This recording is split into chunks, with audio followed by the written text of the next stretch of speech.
Alors, je m'appelle Rodrigo Kovalkin et j'ai 26 ans. Alors, la formation que j'effectue actuellement au sein de l'ESIC est un bachelor responsable du développement commercial et marketing. Et concrètement, qu'est-ce que j'y apprends?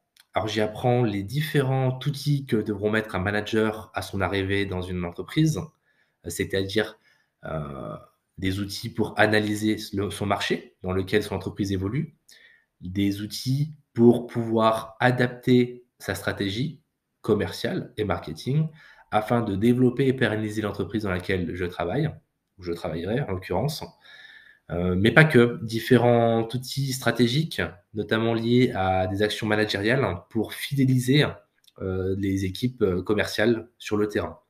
Donc ça passe par la mise en place d'actions, de moyens aussi d'évaluer leurs résultats, mais aussi des moyens forcément pour les féliciter.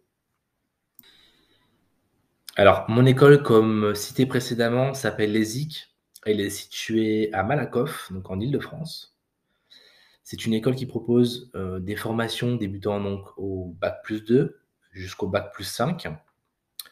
Et qu'est-ce que je pense concrètement de cette école? C'est une école qui inspire la rigueur et la qualité, notamment à travers une certification donc Calliope pour ses formations donc dispensées par d'autres formateurs issus de secteurs professionnels.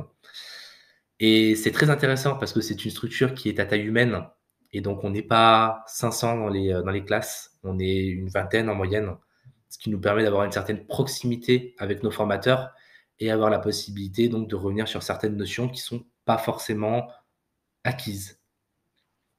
C'est pas que aussi des bons formateurs et des bonnes formations, c'est aussi un site qui est bien situé à proximité donc des transports en commun, simple d'accès, avec des locaux qui sont fraîchement rénovés. C'est agréable, voilà, d'aller se former au sein de l'ESIC. Alors, si j'ai un conseil pour les futurs étudiants, oui, faites attention parce que quand on a tendance à sortir après le bac, on est plutôt à la cool. Sachez que dès que vous rentrez sur un bac+2, vous commencez à avoir des dossiers à préparer. Pour le bac+3 et voire le master, vous avez des mémoires à rendre en fin d'année.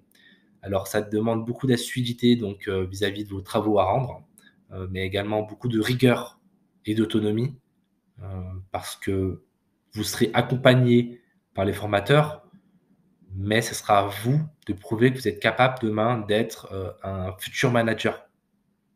Et donc, ça passe par tout ce que je t'ai dit précédemment, l'autonomie, la rigueur, la sudité. Faites bien aussi la part des choses entre le format initial et le format alternance qui ont tous les deux leurs avantages, mais également leurs inconvénients.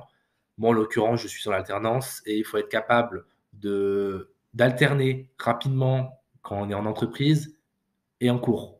Voilà, c'est une capacité qui se développe au fur et à mesure de votre alternance, mais qui est pas simple et qui peut parfois faire peur à certains étudiants. Mais voilà, sachez que globalement, on a la possibilité de mettre en œuvre tout ce qu'on voit en cours en entreprise et c'est très, très, très satisfaisant. Donc accrochez-vous, lâchez rien et foncez.